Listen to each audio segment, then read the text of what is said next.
ഏവർക്കും സ്നേഹവന്ദനം. ഈ ഞായറാഴ്ച രാവിലെ ധ്യാനത്തിനായി വിശുദ്ധ യോഹന്നാൻ്റെ സുവിശേഷം 8-ാം അധ്യായത്തിൽ 34 മുതൽ 36 വരെയുള്ള വാക്യങ്ങൾ വായിക്കട്ടെ. അതിന് യേശു, ആമേൻ ആമേൻ, ഞാൻ നിങ്ങളോട് പറയുന്നു, പാപം ചെയ്യുന്നവൻ എല്ലാം പാപത്തിൻ്റെ ദാസനാകുന്നു. ദാസൻ എന്നേക്കും വീട്ടിൽ വസിക്കുന്നില്ല, പുത്രനോ എന്നേക്കും വസിക്കുന്നു. പുത്രൻ നിങ്ങൾക്ക് സ്വാതന്ത്ര്യം വരുത്തിയാൽ നിങ്ങൾ സാക്ഷാൽ സ്വതന്ത്രർ ആകും. പുത്രൻ നിങ്ങൾക്ക് സ്വാതന്ത്ര്യം വരുത്തിയാൽ, പുത്രൻ നിങ്ങളെ സ്വതന്ത്രരാക്കിയാൽ നിങ്ങൾ സാക്ഷാൽ സ്വതന്ത്രർ ആകും. ഈ ഒരു ഭാഗം നമുക്ക് വളരെ സുപരിചിതമാണ് അക്ഷരീകമായി. പക്ഷേ ഇതിൻ്റെ അർത്ഥതലങ്ങൾ ഏത് പരിധിവരെ നമ്മുടെ ആത്മീയ ബോധത്തെ സ്പർശിക്കുകയും സ്വാധീനിക്കുകയും ചെയ്തിട്ടുണ്ട് എന്നത് നാം ചിന്തിക്കേണ്ട ആവശ്യം വളരെ ഉണ്ട് എന്നതാണ് ഞാൻ മനസ്സിലാക്കുന്നത്.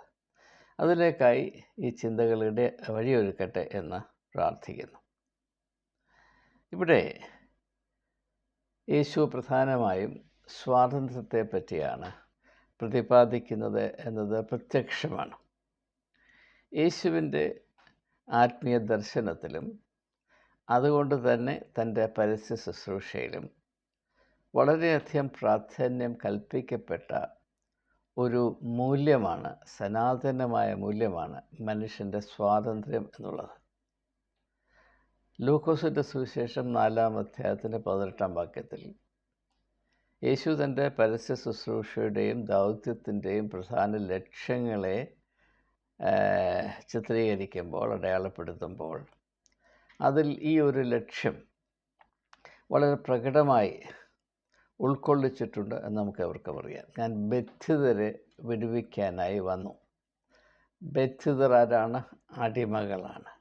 അടിമകളാരാണ്? സ്വാതന്ത്ര്യമില്ലാത്തവരാണ്. അപ്പോൾ മനുഷ്യൻ്റെ അവസ്ഥ സ്വാതന്ത്ര്യരാഹിത്യത്തിൻ്റെ അവസ്ഥ ആണ് എന്ന് കർത്താവായ യേശുക്രിസ്തു വ്യക്തമായി ധരിച്ചിരുന്നു. ഇത് ഈ ലോകത്തിൽ മനുഷ്യൻ്റെ അവസ്ഥ എന്താണെന്ന് സത്യസന്ധമായി സധൈര്യം അന്വേഷിച്ച എല്ലാവരുടെയും ശ്രദ്ധയിൽപ്പെട്ടിട്ടുള്ളതാണ്. അതിൽ ഫ്രഞ്ച് ചിന്തകനായിരുന്ന റൂസോയുടെ ഉദാഹരണം എവിടെയും നാവിൻ്റെ തുമ്പിൽ തന്നെയുണ്ട്. മനുഷ്യൻ സ്വതന്ത്രനായിട്ടാണ് ജനിക്കുന്നതെങ്കിലും ലോകത്തെല്ലായിടത്തും മനുഷ്യർ അടിമകളാണ്. Man is born free, but everywhere he is in chains. Everywhere he is in chains. മനുഷ്യർ ലോകത്തെല്ലായിടത്തും മനുഷ്യർ ചങ്ങലകളാൽ ബന്ധിക്കപ്പെട്ട് കഴിയുന്നവരാണ്. ഇതേ ആശയം മറ്റൊരു വിധത്തിൽ പ്ലേറ്റോയുടെ റിപ്പബ്ലിക് എന്ന് പറയുന്ന പ്രസിദ്ധമായ കൃതിയിലുണ്ട്. അതിൽ ആലിഗറി ഓഫ് ദ കേവ്, ഗുഹയിൽ മനുഷ്യൻ വസിക്കുന്നു, വെളിച്ചം കയറാൻ കഴിയാത്ത ഗുഹയിൽ മനുഷ്യൻ വസിക്കുന്നു, അല്ലെങ്കിൽ വസിക്കാൻ നിർബന്ധിതനായിത്തീരുന്നു എന്ന് മാത്രവുമല്ല, ഗുഹയുടെ ഉള്ളിലുള്ള വാസം, ഓരോ വ്യക്തിയും അവരുടേതായ കസേരയിൽ ഇങ്ങനെ ഇരിക്കുകയാണ്. അവരുടെ കൈയും കാലും ബന്ധിക്കപ്പെട്ടിരിക്കുന്നു. അവർക്ക് ഇടത്തോട്ടോ വലത്തോട്ടോ പുറകിലോട്ടോ തിരിഞ്ഞു നോക്കുവാൻ സ്വാതന്ത്ര്യമില്ല. ആകെപ്പാടെ അനുവദിച്ചിരിക്കുന്നത് മുൻപോട്ട് മാത്രം നോക്കിയിരിക്കുകയും അതുകൊണ്ട് മുമ്പിലുള്ള ഭിത്തിയിൽ എപ്പോഴും ചലിച്ചുകൊണ്ടിരിക്കുന്ന ചില നിഴലുകളെ മാത്രം കണ്ട് അതാണ് യാഥാർത്ഥ്യങ്ങളുടെ ലോകം എന്ന് കഴിഞ്ഞ് ജീവിതം ഒടുക്കുക. ഇതിനപ്പുറത്തൊരു സാധ്യത ഈ ലോകത്തിൽ മനുഷ്യൻ അനുവദിക്കപ്പെട്ടിട്ടില്ല എന്ന ഒരറിവ് പ്ലേറ്റോ യേശുവിന് മുൻപ് ഏതാണ്ട് 400 വർഷങ്ങൾക്ക് മുൻപ് ജീവിച്ചിരുന്ന പ്ലേറ്റോയിലുണ്ട്. അങ്ങനെ അനേക ഉദാഹരണങ്ങൾ ചൂണ്ടിക്കാണിക്കാൻ സാധിക്കും. ഉദാഹരണങ്ങൾ മാത്രം അന്വേഷിച്ചു പോയാൽ നമ്മുടെ സമയം പോകുമെന്നതുകൊണ്ട് ഞാൻ ഈ 2 ഉദാഹരണങ്ങളിൽ മാത്രം ഒതുക്കുകയാണ്. എന്നാൽ റഷ്യൻ സാഹിത്യകാരനായ ഡോസ്റ്റോയെവ്സ്കിയിലേക്ക് നമ്മൾ കടന്നു വരുമ്പോൾ അദ്ദേഹം പറയുന്നത് മനുഷ്യർക്ക് സ്വാതന്ത്ര്യത്തോട് എന്തുകൊണ്ടോ വലിയ ഭീതിയാണ്. Man is afraid of his freedom. അത് അദ്ദേഹം പറയുന്നത് man is tormented by his freedom. ആ വാക്കാണ് ഉദ്ദേശിക്കുന്നത്. മനുഷ്യൻ സ്വാതന്ത്ര്യം എന്ന് പറയുന്ന അവസ്ഥ കൊണ്ടാണ് പീഡിപ്പിക്കപ്പെടുന്നത്. പ്രാകൃത മനുഷ്യന് സഹിക്കാൻ വയ്യാത്തത് അവൻ്റെ സ്വാതന്ത്ര്യമാണ്. അതുകൊണ്ട് വല്ല വിധേനയും ഈ സ്വാതന്ത്ര്യം നശിപ്പിക്കാൻ കഴിയുമോ എന്ന ഒരു പ്രവണത, താല്പര്യം, മോഹം, ദാഹം മനുഷ്യ സ്വഭാവത്തിൽ ക്രിയ ചെയ്യുന്നു. അത് കുറച്ചുകൂടി നിങ്ങൾക്ക് വിശാലമായും സൂക്ഷ്മമായും അറിയണമെങ്കിൽ എസ്കേപ്പ് ഫ്രം ഫ്രീഡം എന്ന ശീർഷകത്തിൽ അമേരിക്കൻ എഴുത്തുകാരനായ എറിക് ഫ്രോം, അത് എനിക്ക് തോന്നുന്നു 1950കളിൽ എഴുതപ്പെട്ട പുസ്തകമാണ്, എസ്കേപ്പ് ഫ്രം ഫ്രീഡം. അത് വായിക്കുമ്പോൾ ഈ ആശയം കുറച്ചുകൂടെ മനസ്സിലാകും. അതിൻ്റെ ഒരു ധ്വനി വേദപുസ്തകത്തിൽ, ഉൽപ്പത്തി പുസ്തകത്തിലുണ്ട് എന്ന് നമുക്കറിയാം. മോശയുടെ നേതൃത്വത്തിൽ ദീർഘനാൾ അടിമത്വത്തിൽ ശ്വാസം മുട്ടി നട്ടം തിരിഞ്ഞിരുന്ന ഒരു ജനതയെ ദൈവം വിടുവിച്ച് അവരെ വാഗ്ദത്ത നാടിലേക്ക് വഴി നടത്തുമ്പോൾ, ആ യാത്ര കുറച്ചങ്ങോട്ട് കഴിയുമ്പോൾ അവർക്ക് അടിമത്വത്തിലേക്ക് തിരിച്ചു പോകാനുള്ള വലിയ ദാഹം അവരെ അലട്ടുന്നതായി നമുക്ക് അവിടെ ചിത്രീകരിച്ചിരിക്കുന്നത് നമുക്ക് ഓർമ്മയുണ്ട്. അപ്പോൾ എങ്ങനെ നോക്കിയാലും മനുഷ്യൻ്റെ അവസ്ഥ ഇതാണ്. പലവിധമായ രീതിയിൽ മനുഷ്യൻ അവൻ്റെ സ്വാതന്ത്ര്യത്തെ നശിപ്പിക്കുകയും അടിമത്വത്തിൻ്റെ അവസ്ഥയിലേക്ക് മനഃപൂർവ്വം കടന്നു ചെല്ലുകയും ചെയ്യും എന്നത് വേദപുസ്തകവും ചരിത്രവും മനുഷ്യൻ്റെ അനുഭവവും ഒന്നുപോലെ വിളിച്ചറിയിക്കുന്നു. രാഷ്ട്രീയമായ ഒരു സാഹചര്യത്തിൽ നോക്കുമ്പോൾ ലോകത്തിൽ എന്തുകൊണ്ടാണ് സ്വേച്ഛാധിപത്യത്തിന് ഇത്രമാത്രം സ്വാധീനമുണ്ടാകുന്നത്? മനുഷ്യൻ സ്വയം എടുക്കുന്ന തീരുമാനം, അവൻ്റെ തന്നെ സ്വാതന്ത്ര്യത്തെ ഇല്ലാതാക്കുന്നതിന് വേണ്ടി മനുഷ്യൻ എടുക്കുന്ന തീരുമാനത്തിൻ്റെ ഫലമായിട്ടാണ് സ്വേച്ഛാധിപതികൾ വളരുകയും സ്വേച്ഛാധിപത്യത്തിൻ്റെ നുഖത്തിൻ്റെ കീഴിലായിരുന്ന് മനുഷ്യൻ്റെ നട്ടലൊടിയുവാൻ കാര്യമായി തീരുന്നത്, അല്ലെങ്കിൽ വഴിയൊരുക്കുന്നത് എന്ന് നമുക്കറിയാം. അപ്പോൾ ഇതിലൊക്കെ മനസ്സിലാക്കേണ്ട കാര്യം, യേശു നമ്മെ പഠിപ്പിക്കുന്നത്, സ്വാതന്ത്ര്യത്തെ നാം മനസ്സിലാക്കണമെങ്കിൽ മനുഷ്യൻ്റെ സ്വഭാവം, മനുഷ്യൻ്റെ അവസ്ഥ എന്ത് എന്നതിനോട് ബന്ധപ്പെട്ടായിരിക്കണം.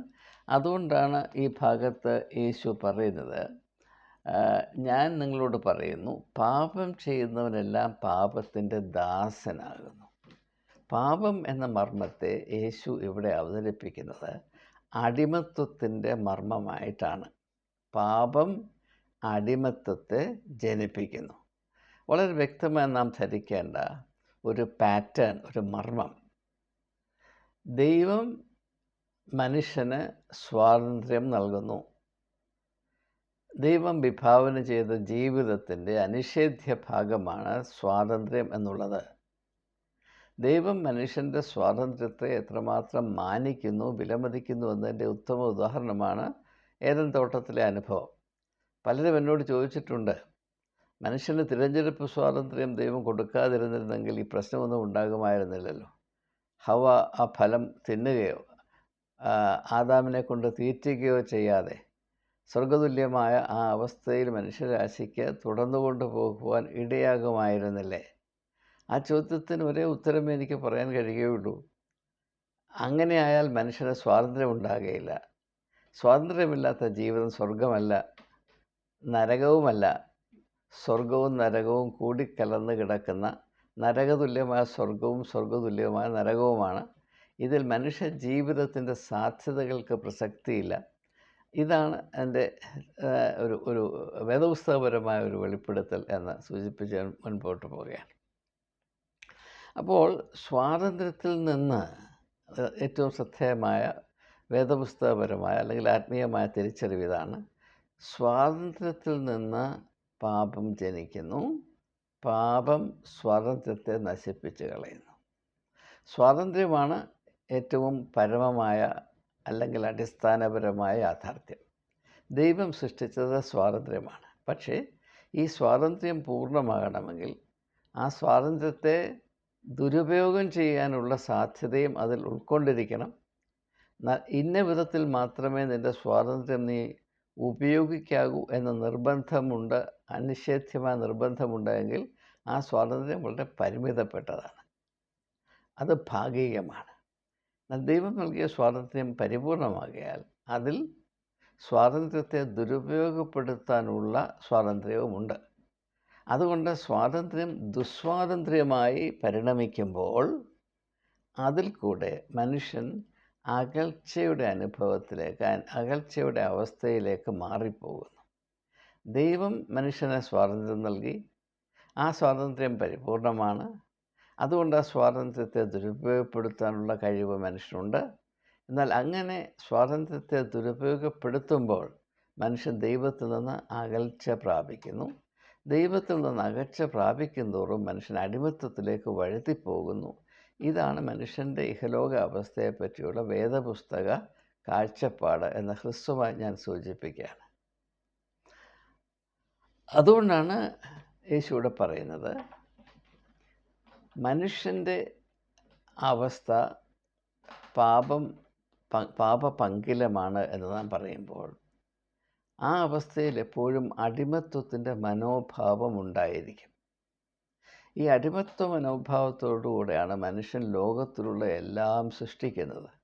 സംസ്കാരവും സ്ഥാപനങ്ങളും മതവും രാഷ്ട്രീയവും സാമൂഹ്യപരമായ വലിയ വലിയ പ്രസ്ഥാനങ്ങളുമെല്ലാം അടിമത്വം ഉള്ളിൽ പേറിക്കൊണ്ട് വലിയ കഴിവൊക്കെ ഉണ്ട് എന്ന് വിചാരിച്ചിരിക്കുന്ന മനുഷ്യൻ സൃഷ്ടിച്ചു വെക്കുന്ന കാര്യങ്ങളാണിവ. അതുകൊണ്ട് ഇവയുടെ എല്ലാം സ്വഭാവത്തിൽ, ഇതിൻ്റെ എല്ലാം ഉള്ളിൽ അടിമത്വത്തിൻ്റെ മർമ്മം പ്രവർത്തിക്കുന്നുണ്ട്.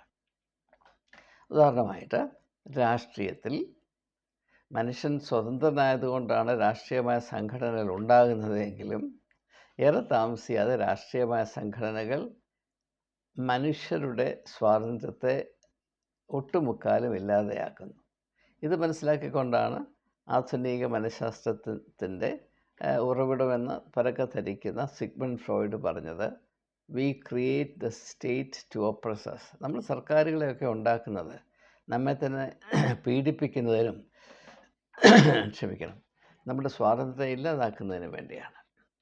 യേശു അന്നത്തെ മത സംവിധാനങ്ങളിൽ മനുഷ്യൻ അനുഭവിക്കുന്ന വീർപ്പുമുട്ടുകളെ മനസ്സിലാക്കിയിട്ടാണ് മതത്തിൻ്റെ നുഖത്തിൻ്റെ കീഴിൽ നിന്നും മനുഷ്യനെ രക്ഷിക്കേണ്ട ആവശ്യമുണ്ട്. അങ്ങനെ അടിമത്വ സ്വഭാവത്തെ ഉൾക്കൊള്ളുന്ന അല്ലെങ്കിൽ അടിമത്വ സ്വഭാവ പങ്കിലമായ ഈ ഒരു വ്യവസ്ഥിതി ദൈവത്തിൻ്റെ പരിവേഷമൊക്കെ കൊടുത്തു വച്ചിരിക്കുന്ന മതത്തിൽ നിന്ന് മനുഷ്യനെ വിട്ടുവെച്ചാൽ മാത്രമേ അവന് ദൈവീകമായ വ്യക്തിത്വം പ്രാപിപ്പാനും ദൈവത്തോട് സമരസപ്പെട്ടു പോകുവാനും സാധ്യമാകുകയുള്ളൂ എന്നതാണ് യേശുവിനെ സംബന്ധിച്ചിടത്തോളം വളരെ വ്യക്തമായി തെളിഞ്ഞു വന്ന ഒരാത്മീയ സത്യം. അപ്പോൾ ഇതൊക്കെ വെച്ച് നോക്കുമ്പോൾ പാപത്തെ പറ്റി യേശു മനസ്സിലാക്കുന്നത് മനുഷ്യൻ്റെ സ്വാതന്ത്ര്യത്തെ ഏറ്റവും അപകടത്തിലാക്കുന്ന അവസ്ഥ. ഇനിയും ഇവിടെ യേശു ഉൾക്കൊള്ളിക്കുന്നൊരു പ്രധാനപ്പെട്ട ഒരു ആശയം നമുക്ക് കുറച്ചുകൂടി വ്യക്തമായി മനസ്സിലാക്കേണ്ട ആവശ്യം. പാപം ചെയ്യുന്നവരെല്ലാം പാപത്തിൻ്റെ ദാസനാകുന്നു. പാപം അടിമത്വത്തിൻ്റെ അവസ്ഥയാണ്. എന്തിനോടുള്ള അടിമത്വമാണ്? പാപത്തോടു തന്നെയുള്ള അടിമത്വം ആകുന്നു. ദാസൻ എന്നേക്കും വീട്ടിൽ വസിക്കുന്നില്ല, പുത്രനോ എന്നേക്കും വസിക്കുന്നു. ഈ ഒരു ഭാഗം വളരെ ലളിതമാണെന്ന് തോന്നുമെങ്കിലും നമ്മെ അത്ഭുതപ്പെടുത്തുന്ന വെളിപ്പെടുത്തൽ ഇവിടെ ഉണ്ട് എന്ന് നാളിതുവരെ ആരും പറഞ്ഞ് ഞാൻ കേട്ടിട്ടില്ല. നിങ്ങൾ കേട്ടിട്ടുണ്ടെങ്കിൽ നിങ്ങൾ ഭാഗ്യമുള്ളവർ എന്ന് എനിക്ക് പറയാനുള്ളൂ. ഇവിടെ പറയുന്നത് നിങ്ങൾക്ക് 2 സാധ്യതകൾ ഉണ്ട്. ഒന്നിൽ നിങ്ങൾക്ക് ദാസന്മാരായി ദാസികളായി ഒരു ഭവനത്തിൽ വസിക്കാം, അല്ലെങ്കിൽ നിങ്ങൾക്ക് പുത്രന്മാരായി പുത്രിമാരായും അവിടെ വസിക്കാം. യേശുവിൻ്റെ ഉപമയിൽ, മുടിയനായ പുത്രൻ്റെ ഉപമയിൽ സുബോധം വന്നപ്പോൾ ദൂരദേശത്തേക്ക് പോയി തൻ്റെ എല്ലാം നശിപ്പിച്ച ഇളയ പുത്രൻ എന്താണ് പറയുന്നത്? അപ്പോൾ ഞാൻ ദൈവത്തോടും നിന്നോടും പാപം ചെയ്തിരിക്കുന്നു, ഇനി നിൻ്റെ മകൻ എന്ന പേരിന് ഞാൻ യോഗ്യനല്ല, നിൻ്റെ വേലക്കാരിൽ ഒരുവനെ പോലെ എന്നെ ആക്കണമേ എന്ന് പറയുകയാണ്. മർമ്മഭേദകമായ വാക്കുകൾ. ഇതിലും അടങ്ങിയിരിക്കുന്ന അർത്ഥസാന്ദ്രത, അർത്ഥവ്യാപ്തി എന്തെന്ന് പലപ്പോഴും ചിന്തിക്കാതെ ഇതിൻ്റെ പുറത്തുകൂടെ ബാഹ്യമായ ചില സ്പർശനങ്ങളിൽ കൂടെ മനുഷ്യൻ ഒഴുകിപ്പോവുകയാണ്. അതിമനോഹരമായ ചരിത്രപരമായ വളരെ വളരെ അർത്ഥഗാംഭീര്യമുള്ളൊരു വെളിപ്പെടുത്തലാണിത് എന്ന് എന്തുകൊണ്ടോ തിരിച്ചറിയാൻ നാം മടിക്കുന്നു. ഞാൻ അത് അല്പം കൂടെ മനസ്സിലാക്കുന്നതിന് വേണ്ടി ചില കാര്യങ്ങൾ സൂചിപ്പിക്കട്ടെ. എന്താണ് ഈ രണ്ടവസ്ഥ? വേലക്കാരൻ്റെ അവസ്ഥ, പുത്രൻ്റെ അവസ്ഥ, വ്യത്യാസം എന്താണ്? ഇപ്പോൾ ഒരു വേലക്കാരനെ സംബന്ധിച്ചിടത്തോളം അവനൊരു വീട്ടിൽ ചെന്ന് വേല ചെയ്യുന്നത് അവൻ്റെ ഉപജീവന മാർഗമായിട്ട് മാത്രമാണ്. അവന് വരുമാനം വേണം. ആ വരുമാനം കൈപ്പറ്റിയിട്ട് അവൻ്റെ തുച്ഛമായ ജീവിതം നിലനിർത്തിപ്പോകണം. പൊത്തൂരുത്തത്തിൽ അവൻ്റെ ജീവിതം നിലനിർത്തിപ്പോരണം. ഒരു ഭൃത്യനെ സംബന്ധിച്ചിടത്തോളം സാധാരണഗതിയിൽ സംസാരിച്ചാൽ താൻ ഏത് ഭവനത്തിലാണ് ജോലി ചെയ്യുന്നതെന്നോ ആ ഭവനത്തിൻ്റെ പാരമ്പര്യവും മാഹാത്മ്യവും എന്തായിരുന്നുവെന്നോ അതിൻ്റെ സംസ്കാരം എന്താണെന്നോ തനിക്ക് ജോലി തന്ന യജമാനൻ്റെ മാഹാത്മ്യം എന്താണെന്നോ അതിനെ ഏത് തരത്തിൽ അറിയണമെന്നോ മാനിക്കണമെന്നോ ആ യജമാനൻ വിഭാവന ചെയ്യുന്ന ജീവിതത്തിൻ്റെ സാധ്യതകളും തോതും മാഹാത്മ്യവും എന്ന് തിരിച്ചറിയണമെന്നോ യാതൊരു നിർബന്ധവുമില്ല. അങ്ങനെ ചെയ്യുന്ന ഭൃത്യന്മാരുണ്ടെങ്കിൽ അത് വലിയ അനുഗ്രഹമാണ്. അവർ ഭൃത്യന്മാരാണെങ്കിലും അവർ വലിയ മാഹാത്മ്യമുള്ള വ്യക്തിത്വത്തിൻ്റെ ആളുകളാണ്. അവർ വെറും ഭൃത്യന്മാരല്ല, അവർ ഭൃത്യന്മാരായിരിക്കെ തന്നെ മനുഷ്യത്വത്തിൻ്റെ വെളിച്ചം ഉൾക്കൊള്ളുന്നവരാണ്. അങ്ങനെയുള്ളവർ നന്നേ കുറവാണ് എന്നത് നമുക്കറിയാം. അപ്പോൾ അടിമയെ സംബന്ധിച്ചിടത്തോളം ഇതാണ് അവൻ്റെ പ്രശ്നം. അവൻ്റെ തന്നെ ജീവിതത്തിൻ്റെ മാഹാത്മ്യം, അതിൻ്റെ വിവിധമായ മനോഹരമായ അത്ഭുതകരമായ സാധ്യതകൾ അത് അനുഭവവേദ്യമാക്കി തീർക്കത്തക്കവണ്ണം പ്രവർത്തിക്കാനുള്ള ഒരു സാഹചര്യം ഇതൊന്നും ഇല്ലാത്ത അവസ്ഥയിൽ വസിക്കുന്ന ഒരു വ്യക്തിയെയാണ് നാം അടിമ എന്ന് പറയുന്നത്. അപ്പോൾ ഇവിടെ അടിമ എന്ന ലേബലില്ല എങ്കിലും നാം നമ്മുടെ ജീവിതത്തെ ഇങ്ങനെയാണ് ഉപയോഗിക്കുന്നത് അല്ലെങ്കിൽ നഷ്ടമാക്കി കളയുന്നത് എങ്കിൽ നാം ആക്ഷരികമായ സ്വാതന്ത്ര്യമുള്ളവരാണെങ്കിലും അർത്ഥത്തിൽ പറഞ്ഞാൽ നാം അടിമകളാണ്. കാരണം നമ്മെ ഏൽപ്പിച്ചിരിക്കുന്ന ജീവൻ്റെയും ജീവിതത്തിൻ്റെയും യഥാർത്ഥത്തിലുള്ള രൂപം എന്താണ്, അതിൻ്റെ മാഹാത്മ്യം എന്താണ്, അതിൻ്റെ സാധ്യതകൾ എന്താണ്, ദൈവം വിഭാവന ചെയ്ത സ്വന്തം രൂപത്തിലും സാദൃശ്യത്തിലും വിഭാവന ചെയ്യപ്പെട്ട നിർമ്മിക്കപ്പെട്ടാൽ സൃഷ്ടിക്കപ്പെട്ട എൻ്റെ വ്യക്തിത്വം, നിങ്ങളുടെ വ്യക്തിത്വം, അതിൻ്റെ മാഹാത്മ്യം എന്ന് തിരിച്ചറിയാൻ കൂട്ടാക്കാതെ ജീവിക്കുമ്പോൾ നമ്മുടെ ജീവിതത്തിൻ്റെ ഉള്ളടക്കം എന്തെന്ന് നാം തീരുമാനിക്കുമ്പോൾ ആ ജീവിതം അടിമത്വത്തിൻ്റെ അവസ്ഥയാണ് എന്നതാണ് ആത്മീയമായ സത്യം. നമ്മുടെ കയ്യിൽ വിലങ്ങുണ്ടോ കാലിൽ ചങ്ങലയുണ്ടോ ഇല്ലയോ എന്നതല്ല പ്രശ്നം. നമ്മുടെ ജീവിതത്തിൻ്റെ ഉള്ളടക്കം എന്താണ്, നമ്മുടെ വ്യക്തിത്വത്തിൻ്റെ അന്തസത്ത എന്താണ്, അതാണ് ഇവിടെ പ്രശ്നം. അപ്പോൾ ആ ഒരു വിധത്തിൽ നാം ആരാണെന്ന് പോലും തിരിച്ചറിയാൻ കഴിയാതെ നാം ഏതാണ്ട് മൃഗതുല്യമായി ജീവിക്കുമ്പോൾ അത് മനുഷ്യത്വത്തെ പറ്റിയുള്ള ദൈവികമായ സങ്കല്പത്തിൻ്റെ വെളിച്ചത്തിൽ പരിഗണിച്ചാൽ നാം സ്വതന്ത്രരല്ല, നാം അടിമകളാണ്. നാം എന്തുകൊണ്ടാണ്, ഇത് പ്രത്യേകമായി മനസ്സിലാക്കുക, നാം എന്തുകൊണ്ടാണ് നമ്മുടെ അവസ്ഥ അടിമത്തമാണെന്നും ഈ അടിമത്തം കൊണ്ട് നമുക്ക് നഷ്ടവും അരിഷ്ടതയും അപമാനവും മാത്രമേ ഉണ്ടാകുകയുള്ളൂ എന്നും ഈ ഒരവസ്ഥയിൽ നിന്ന് വിടുതൽ പ്രാപിപ്പാൻ നമുക്ക് ആവശ്യമുണ്ട് എന്നും അതിനുള്ള മാർഗ്ഗം യേശു തുറന്നു തന്നുവെന്നും അതിൽ കൂടെ നാം പ്രവേശിച്ച് മുൻപോട്ട് പോകേണ്ടവരാണ് എന്നും തിരിച്ചറിയുവാൻ നാം എന്താണ് കൂട്ടാക്കാത്തത്? എന്തുകൊണ്ടാണ് ബഹുഭൂരിപക്ഷം ക്രിസ്ത്യാനികളും അവരുൾപ്പെട്ടിരിക്കുന്ന സഭാ വിഭാഗങ്ങളുടെ ആശ്രിതരായി കഴിയുന്നതാണ് സ്വർഗത്തിലേക്കുള്ള മതിയായ പാസ്പോർട്ട് എന്ന വിധത്തിൽ ചിന്തിച്ച് യഥാർത്ഥത്തിൽ മതത്തിൻ്റെ അടിമകളായി മാത്രം ജീവിക്കുകയും അതുകൊണ്ട് തന്നെ ഭൂരിപക്ഷം വിശ്വാസികളുടെയും ഹൃദയത്തിൽ യേശുവുമായി യാതൊരു ബന്ധമോ താല്പര്യമോ സ്നേഹമോ കരുതലോ ബഹുമാനമോ വിധേയത്വമോ ഒന്നുമില്ലാതെ കഴിയുന്നത് എന്തുകൊണ്ടാണ്? നാം ചിന്തിക്കേണ്ട ആവശ്യമുണ്ട്. അത് ഏറ്റവും പ്രധാനപ്പെട്ട കാരണം നമുക്ക് നമ്മെപ്പറ്റി തന്നെ വേണ്ടത്ര ബോധമില്ല എന്നത് തന്നെയാണ്. നിങ്ങൾ യേശുവിൻ്റെ പരസ്യ ശുശ്രൂഷ ഒരു നിമിഷം ഒന്ന് പരിഗണിച്ച് നോക്കൂ. യേശുവിൻ്റെ പഠിപ്പീരുകൾ ആദ്യം മുതൽ അവസാനം വരെ മനുഷ്യ ജീവിതത്തിൻ്റെ മാഹാത്മ്യവും മനുഷ്യ വ്യക്തിത്വത്തിൽ അനിവാര്യമായി സ്ഥിതി ചെയ്യേണ്ട അഭൗമമായ വെളിച്ചത്തിൻ്റെയും ചിത്രീകരണമാണ്. അതല്ലാതെ ഒന്നും യേശു പഠിപ്പിച്ചിട്ടില്ല. നിങ്ങളുടെ അവസ്ഥ ഇങ്ങനെ ആയിപ്പോകരുത്. നിങ്ങൾ ഏത് ഉപമയും ഏത് പ്രസ്താവനയും യേശുവിൻ്റേതാണെങ്കിൽ പരിഗണിച്ച് നോക്കൂ.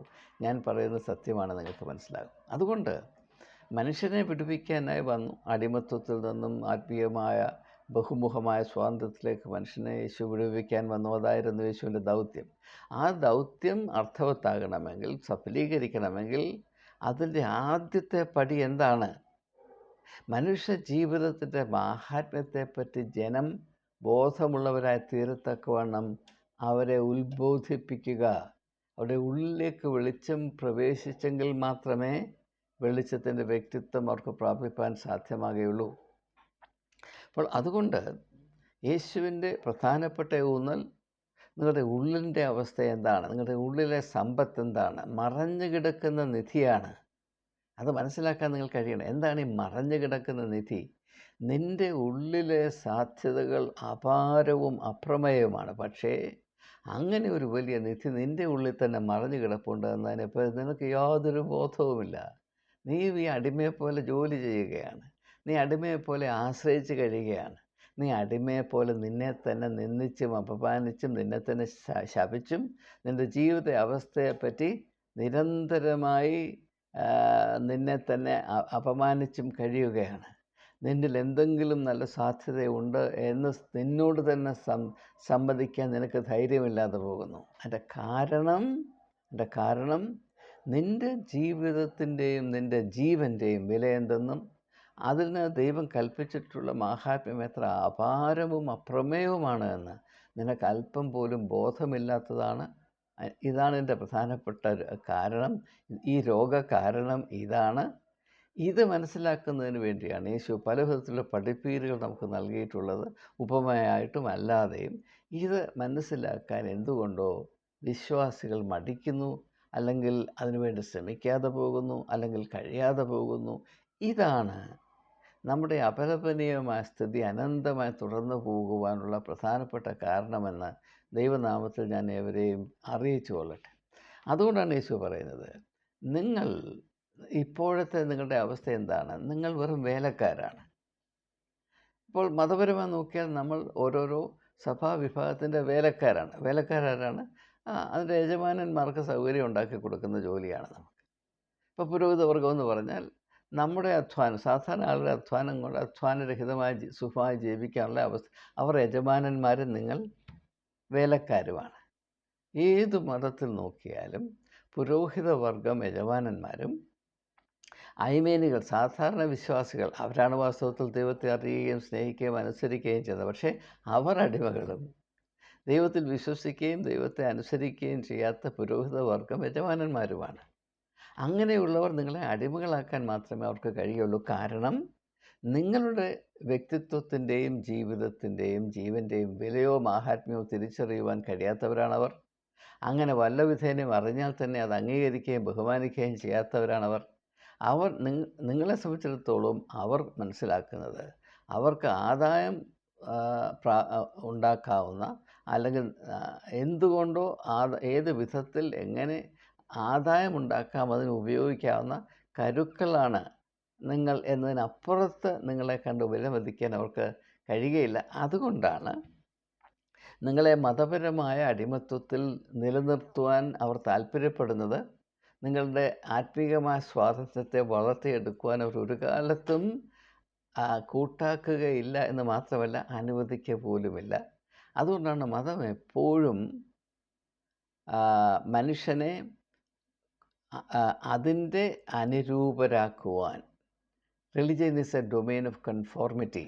എന്തുകൊണ്ടാണ് നിങ്ങൾക്ക് ചിന്തിക്കാൻ അവകാശമില്ലാത്തത്, സ്വതന്ത്രമായി ചിന്തിക്കുവാൻ അവകാശം?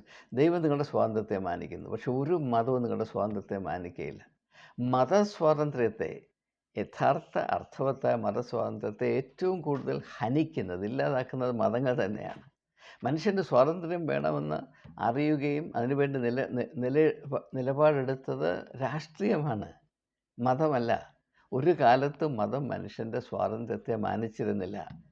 ഏറ്റവും വലിയ വിരോധാഭാസമാണ്. ദൈവത്തിൻ്റെ നാമമൊക്കെ എടുക്കുമെങ്കിലും ദൈവത്തിൻ്റെ ഏറ്റവും സുപ്രധാനമായ ദാനമായ മനുഷ്യ സ്വാതന്ത്ര്യത്തെ മനസ്സിലാക്കുവാനോ വിലമതിക്കുവാനോ അത് പ്രാബല്യത്തിൽ കൊണ്ടുവരുവാനോ ഒരു മതവും ഒരു കാലത്തും കൂട്ടാക്കിയില്ല എന്നതാണ് എൻ്റെ സത്യം. എന്നാൽ നാം ഈ അടിമത്വത്തിൻ്റെ വ്യവസ്ഥിതിയുമായി പരിചയപ്പെട്ട് പഴകി അതുമായി താതാത്മ്യം പ്രാപിച്ച് ഇങ്ങനെ കഴിയുന്നത് കൊണ്ട് നമ്മുടെ അവസ്ഥയുടെ അപകടവും അതിൻ്റെ അർത്ഥശൂന്യതയും നമ്മുടെ സാധ്യതകളെ എത്രമാത്രം അപകടത്തിലാക്കുന്നു എന്നതിനെപ്പറ്റി നമുക്ക് തിരിച്ചറിവില്ലാതെ പോകുന്നതുകൊണ്ട് നാം ഇങ്ങനെ കഴിഞ്ഞുകൂടുന്നു. അതുകൊണ്ട് ദശകങ്ങളായി നാം ഒരേ എരിപ്പിരിക്കുകയാണ്, പക്ഷെ നമുക്ക് യാതൊരു നന്മയും വരുന്നില്ല. എന്നാൽ ഇത് മാത്രമേ ഉള്ളൂ, മറ്റു സാധ്യതകളില്ല എന്ന് നാം ധരിച്ചു വച്ചിരിക്കുന്നു, അല്ലെ നമ്മളെ ധരിപ്പിച്ചിരിക്കുന്നു. സംഗതികൾ ഇങ്ങനെ പോകുകയാണ്. അപ്പോൾ നാം ആരാണ്? നാം വേലക്കാർ മാത്രമാണ്, നാം ഭൃത്യരാണ്. ഇപ്പോൾ നമുക്ക് സ്വാതന്ത്ര്യമുണ്ട്. എന്താണ്?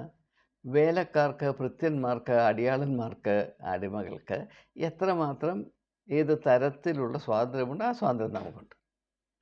അതായത് യജമാനൻ കൽപ്പിക്കുന്നത് പോലെ പ്രവർത്തിക്കുകയും ചിന്തിക്കുകയും വൈകാരിക ജീവിതം പോലും രൂപപ്പെടുത്തുവാനുള്ള സ്വാതന്ത്ര്യം നമുക്കുണ്ട്. എന്നാൽ നമ്മുടേതായ വ്യക്തിത്വത്തിൻ്റെ രുചിയും സാധ്യതയും ചുമതലകളും അനുസരിച്ച് ഇങ്ങനെയുള്ള കാര്യങ്ങൾ ചിട്ടപ്പെടുത്തുവാനുള്ള സ്വാതന്ത്ര്യം നമുക്കില്ല. അത് വേണമെന്ന് പറഞ്ഞാൽ അന്നേരം നീ അഹങ്കാരിയായി, അപകടകാരിയായി, നീ വിപ്ലവകാരിയായി, നീ മതത്തിൻ്റെ ശത്രുവായി, അന്ന് നിൻ്റെ നിലനിൽപ്പ് അപകടത്തിലാകും. അതുകൊണ്ടാണ് ആരും തലപൊക്കാതെ കുപ്പായം കണ്ടാൽ പേടിച്ച് വിറച്ച് ഇങ്ങനെ നിൽക്കുന്നത്. അത് സ്വാതന്ത്ര്യത്തിൽ ജീവിക്കുന്ന ഒരു ജനതയുടെ സ്വഭാവമല്ല എന്ന് ഞാൻ പ്രത്യേകമായെടുത്ത് പറയേണ്ട ആവശ്യമില്ല. നിങ്ങൾ നിങ്ങളുടെ മനസ്സാക്ഷിയോട് ചോദിക്കണം, മതപരമായ സാഹചര്യത്തിൽ നിങ്ങൾ ഭൃത്യന്മാരാണോ, മക്കളാണോ? നിങ്ങൾ അടിമകളാണോ, സ്വാതന്ത്ര്യമുള്ളവരാണോ? നിങ്ങൾ സ്വതന്ത്രരാണ് എന്ന് നിങ്ങൾ ചിന്തിക്കുന്നുവെങ്കിൽ ആ സ്വാതന്ത്ര്യത്തിൻ്റെ ഉള്ളടക്കം എന്താണ്? ആ സ്വാതന്ത്ര്യത്തെ ഏത് വിധത്തിലാണ് നിങ്ങൾ അനുഭവിക്കുകയും പ്രയോജനപ്പെടുത്തുകയും ഉപയോഗിക്കുകയും ചെയ്യുന്നത്? ഇതിന് ഉത്തരമുണ്ടാകണ്ടേ? അപ്പോൾ യേശു പറയുന്നത്, നിങ്ങൾക്കിപ്പോഴുള്ള യഥാർത്ഥ സ്വാതന്ത്ര്യത്തിൻ്റെ വിപരീതമാണ്. It's A very opposite of genuine freedom. അപ്പോൾ പുത്രൻ നിങ്ങളെ സ്വതന്ത്രരാക്കിയാൽ സാക്ഷാൽ സ്വതന്ത്ര. എന്താണ് ഈ പുത്രൻ്റെയും ഭൃത്യൻ്റെയും തമ്മിലുള്ള വ്യത്യാസം? വേലക്കാരും പുത്രനും തമ്മിലുള്ള വ്യത്യാസം എന്താണ്? ഞാൻ ആദ്യം സൂചിപ്പിച്ചതുപോലെ ഭൃത്യന് ആ ഭവനത്തെയോ അതിൻ്റെ യജമാനനെയോ അതിൻ്റെ സംസ്കാരത്തെയോ അതിൻ്റെ വലിയ മാഹാത്മ്യമേറിയ സാധ്യതകളെയോ ഒന്നും അറിയേണ്ട ആവശ്യമില്ല. അപ്പോൾ ആ ഭവനത്തെ, അതിൽ അടങ്ങിയിരിക്കുന്ന ചില വേലകൾ, ചില ജോലി, സർവീസ് ചെയ്യാനുള്ള സ്വാതന്ത്ര്യമുണ്ട്. ഒന്നിനെയും നിവർത്തിക്കുവാനോ ഒന്നിനെയും ഇപ്പോഴുള്ള അവസ്ഥയിൽ നിന്ന് മെച്ചപ്പെടുത്തത്തക്കവണ്ണം മുൻപോട്ട് പോയി ചിന്തിക്കാനുള്ള സ്വാതന്ത്ര്യം ഒരടിമയ്ക്കുമില്ല. ആ ഒരു കടമയും അടിമയ്ക്കില്ല. എന്നാൽ പുത്രൻ അങ്ങനെയല്ല, പുത്രൻ അങ്ങനെ ആകരുത്. പുത്രൻ എല്ലാത്തിൻ്റെയും പൂർണ്ണത അന്വേഷിക്കുന്നു. അങ്ങനെയാണ് പുത്രൻ പിതാവിനെ മാനിക്കുന്നത്. ഒരു അടിമ അല്ലെങ്കിൽ ഒരു വേലക്കാരൻ യജമാനനെ മാനിക്കുന്നത് പോലെ അല്ല ഒരു പുത്രൻ പിതാവിനെ മാനിക്കേണ്ടത്. എങ്ങനെയാണ് പുത്രൻ പിതാവിനെ മാനിക്കേണ്ടത്? മത്തായിയുടെ സുവിശേഷം 5-ാം അധ്യായത്തിൻ്റെ 17-ാം വാക്യത്തിൽ യേശു പറയുന്നു, ഞാൻ നീക്കുവാനല്ല നിവർത്തിക്കാനത്രേ വന്നത്. അതായത് ഒരു പുത്രൻ്റെ കടമ അപ്പൻ സമ്പാദിച്ചത് അതുപോലെ കാത്തു സൂക്ഷിക്കുക എന്നതല്ല. ഇപ്പോൾ അപ്പൻ സമ്പാദിച്ചത് മുടിച്ചു കളഞ്ഞില്ല എന്നൊരു വലിയ നേട്ടമൊന്നുമല്ല. അപ്പൻ സമ്പാദിച്ചതിൽ നിന്ന് ഒരു പടി മുൻപോട്ട് കൊണ്ടുപോകുവാൻ എനിക്ക് കഴിയുമോ എന്നതായിരിക്കും അപ്പനെ സ്നേഹിക്കുകയും ബഹുമാനിക്കുകയും ചെയ്യുന്ന ഒരു മകൻ്റെ ഏറ്റവും പ്രധാനപ്പെട്ട താല്പര്യവും. അത് സാധിക്കുമ്പോഴാണ് അവൻ യഥാർത്ഥത്തിൽ സന്തോഷവും നിർവൃതിയും അനുഭവിക്കുന്നത്.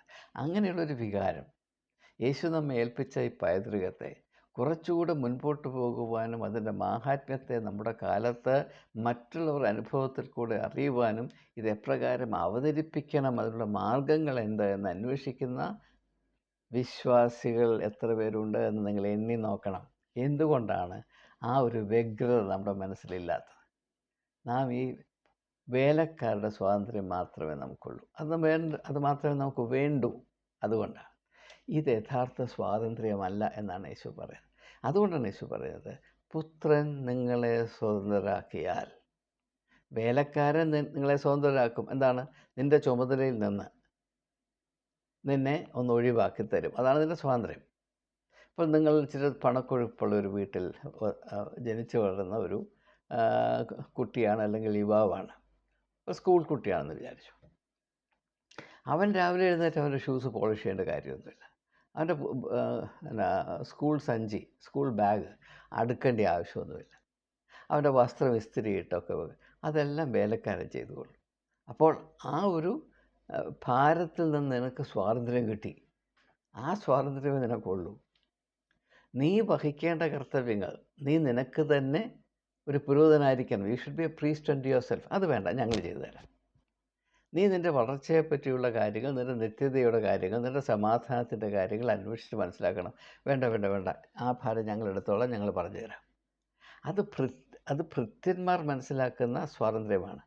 ഭൃത്യന്മാരുടെ അനുഭവത്തിലും കാഴ്ചപ്പാടും സ്വാതന്ത്ര്യത്തിന് എന്ത് രുചിയും സാധ്യതയും ഉള്ളടക്കവുമുണ്ടോ അത് മാത്രമേ നിങ്ങൾക്കിപ്പോൾ അനുഭവവേദ്യമായിട്ടുള്ളൂ.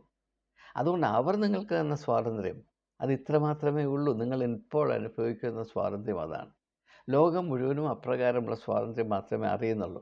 രാഷ്ട്രീയമാണെങ്കിലും സംസ്കാരമാണെങ്കിലും മതമാണെങ്കിലും വിദ്യാഭ്യാസമാണെങ്കിലും കുടുംബങ്ങളാണെങ്കിൽ പോലും ഇത് മാത്രമേ അറിയുന്നുള്ളൂ. എന്നാൽ പുത്രൻ നിങ്ങളെ സ്വതന്ത്രരാക്കിയാൽ, അപ്പോൾ പുത്രൻ്റെ ഒരു കാഴ്ചപ്പാടാണ് ദൈവരാജ്യം.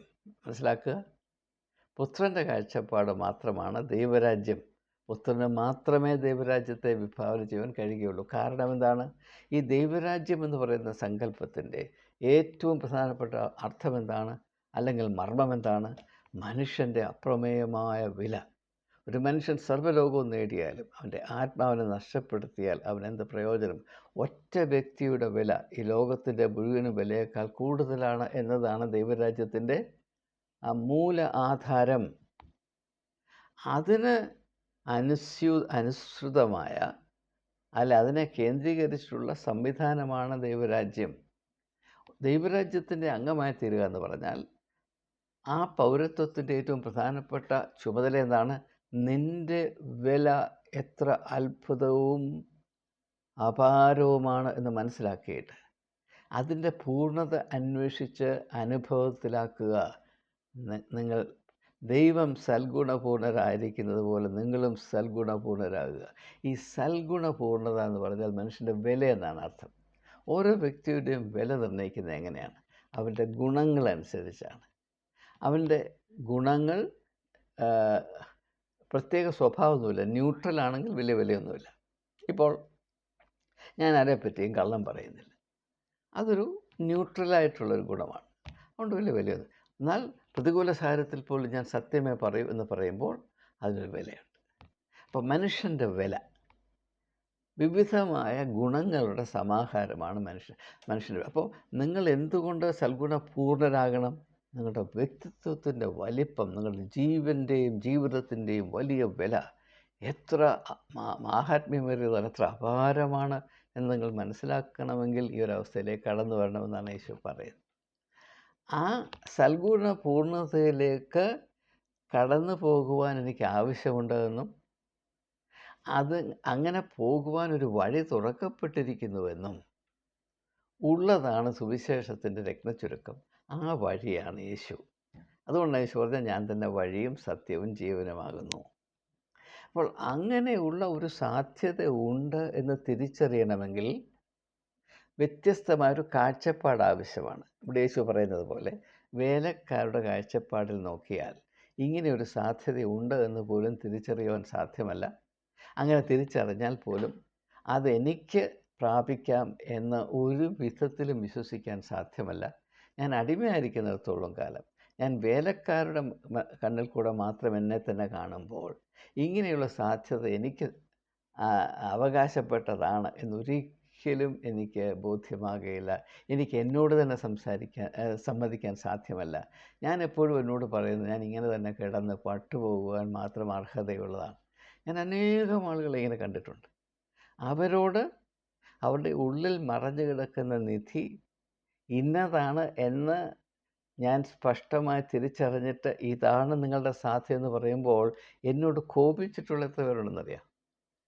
നിങ്ങളുടെ സാധ്യതകൾ വളർത്തിയെടുക്കാൻ സാധിക്കും, അത് ഇപ്രകാരമാണെന്ന് പറയുമ്പോൾ പല്ലിഞ്ഞിരിക്കുന്ന ആളുകൾ വളരെ അധികമാണ്. നിങ്ങൾക്കറിയാം, സ്വന്തം വ്യക്തിത്വത്തിൻ്റെ, സ്വന്തം ജീവിതത്തിൻ്റെ മാഹാത്മ്യമേറിയ സാധ്യതകളെ മനഃപൂർവ്വം നശിപ്പിക്കുന്ന ആളുകൾ. ആ നശീകരണ പ്രവൃത്തിയിൽ നിന്ന് നാം അവരെ ഒന്ന് മനം തിരിപ്പിച്ച് മറ്റൊരു ദിശയിലേക്ക്, അവരുടെ തന്നെ നന്മ വർദ്ധിച്ചു വരുന്ന നന്മകളുടെ ദിശയിലേക്ക് അവരെ ഒന്ന് മുഖം തിരിച്ച് നിർത്താൻ ശ്രമിച്ചാൽ നമ്മളെ ശത്രുക്കളായി കാണുന്ന എത്രയോ ലക്ഷങ്ങൾ ഈ ഭൂമിയുടെ പരപ്പിലാണ്. നിങ്ങൾക്കറിയാം, ഇത് അടിമത്തത്തിൻ്റെ സ്വഭാവം, അടിമത്തത്തിൻ്റെ ഉപ്പാണിത്. അടിമത്തത്തിൻ്റെ ഉപ്പാണിത്. ഇത് വളരെയധികം പ്രയാസം വരുത്തി വെക്കുന്നു, വളരെയധികം നാശനഷ്ടങ്ങൾ വരുത്തി വെക്കുന്നു. ഈ ലോകത്തിൽ മനുഷ്യൻ്റെ അവസ്ഥയിൽ ഇത്രമാത്രം അരിഷ്ടതകൾ വർദ്ധിക്കുവാനുള്ള ഏറ്റവും പ്രധാനപ്പെട്ട കാരണം ഈ അടിമത്തത്തിൻ്റെ മനോഭാവമാണ്. സ്വാതന്ത്ര്യത്തെ പറ്റിയുള്ള നമ്മുടെ ഭയവും വെറുപ്പുമാണ്.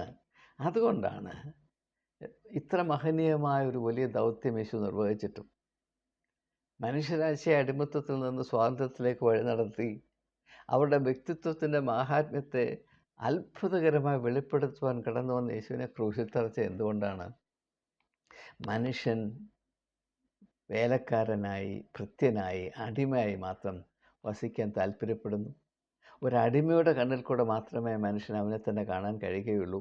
ആ അവസ്ഥയുടെ പേരാണ് പാപം എന്നുള്ളത്. യേശു ഇവിടെ പറയുന്നത് അതാണ്. പാപം എന്ന് പറയുന്നത് മനസ്സിലാക്കാൻ, ആ അവസ്ഥ മനസ്സിലാക്കാൻ ഏറ്റവും നല്ല കാഴ്ചപ്പാട് ഇതാണ് എന്നാണ് ഞാൻ മനസ്സിലാക്കുന്നത്.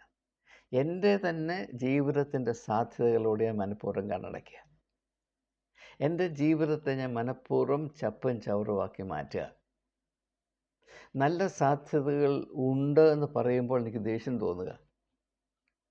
സ്വാതന്ത്ര്യത്തിന് മേൽത്തരമായൊരു മേഖലയുണ്ട് എന്നാരെങ്കിലും സൂചിപ്പിച്ചാൽ അത് അങ്ങനെയുള്ളവർ എന്നെ അപമാനിക്കുകയാണെന്ന് തോന്നുക.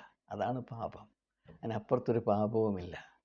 ആ അവസ്ഥയിൽ നമുക്ക് ആകെപ്പാടെയുള്ള കൈപ്പറ്റാവുന്ന ഒരു ആനുകൂല്യം അടിമത്തമാണ് എന്ന് ഞാൻ സൂചിപ്പിച്ചുകൊള്ളട്ടെ. ഇതൊക്കെയും പരിഗണിച്ചുകൊണ്ടാണ് യേശു പറയുന്നത്, പുത്രൻ വേലക്കാരനല്ല, ദാസനല്ല, അടിമയല്ല. പുത്രൻ നിങ്ങളെ സ്വതന്ത്രരാക്കിയാൽ, ആരാണ് പുത്രൻ? പിതാവായ ദൈവത്തിൻ്റെ മാഹാത്മ്യം അറിയുകയും ആ മാഹാത്മ്യത്തെ അതിൻ്റെ പരിശുദ്ധിയിലും പൂർണ്ണതയിലും മനുഷ്യ അവസ്ഥയിലേക്ക് പകരുവാനും ആത്യന്തികമായ ആവേശത്തോടെ ശ്രമിക്കുന്ന വ്യക്തിയാണ് പുത്രൻ. ആ പുത്രൻ നിങ്ങളെ സ്വതന്ത്രരാക്കിയാൽ, ആ പുത്രന് സ്വാതന്ത്ര്യം എന്ത് എന്നതിനെപ്പറ്റി നിത്യമായ അനന്യമായ ഒരു തിരിച്ചറിവുള്ളത് കൊണ്ട്, ആത്മീകമായൊരു കാഴ്ചപ്പാടുള്ളത് കൊണ്ട്, അറിവുള്ളത് കൊണ്ട്, ആ ഒരു സ്വാതന്ത്ര്യ സംസ്കാരത്തെ പുത്രൻ സ്വാംശീകരിച്ചിരിക്കുന്നു എന്നതുകൊണ്ട്, ചുരുക്കി പറഞ്ഞാൽ യഥാർത്ഥ സ്വാതന്ത്ര്യം എന്താണെന്ന് പുത്രൻ മാത്രം അറിയുന്നത് കൊണ്ട്, വേലക്കാരന്, ദാസന്, കീഴാളന്, അടിയാന് ഇതറിയാൻ വയ്യാത്തത് കൊണ്ട്, പുത്രൻ നിങ്ങളെ സ്വതന്ത്രരാക്കിയാൽ നിങ്ങൾ സാക്ഷാൽ ആകും. ആ സ്വാതന്ത്ര്യത്തിലേക്ക് ക്രിസ്തുനാമത്തിൽ ഏവരെയും ക്ഷണിച്ചുകൊണ്ട് വാക്കുകൾ ഉപസംഹരിക്കുന്നു. നമ്മെ ഏവരെയും ആത്മീയമായ ഈ കാഴ്ചപ്പാടിൽ വളരുവാനും അതിൻ്റെ വെളിച്ചം തുളുമ്പി നിൽക്കുന്ന വ്യക്തിത്വം പ്രാപിപ്പാനും ദൈവം തൻ്റെ പരിശുദ്ധാത്മാവിനാൽ നമ്മെ സഹായിക്കട്ടെ എന്ന് പ്രാർത്ഥിച്ച്, ഈ ആത്മീയ ദൗത്യത്തിൽ പങ്കാളിത്തം വഹിക്കുന്ന സർവ്വജാതി മതസ്ഥരായ എല്ലാ സഹോദരി സഹോദരന്മാരോടും, പ്രത്യേകിച്ച് യുവതി യുവാക്കന്മാരോടുമുള്ള എൻ്റെ കടമയും സ്നേഹവും നന്ദിയും ആദരവും അറിയിച്ചുകൊണ്ട് ഈ ചിന്തകൾ ഉപസംഹരിക്കും.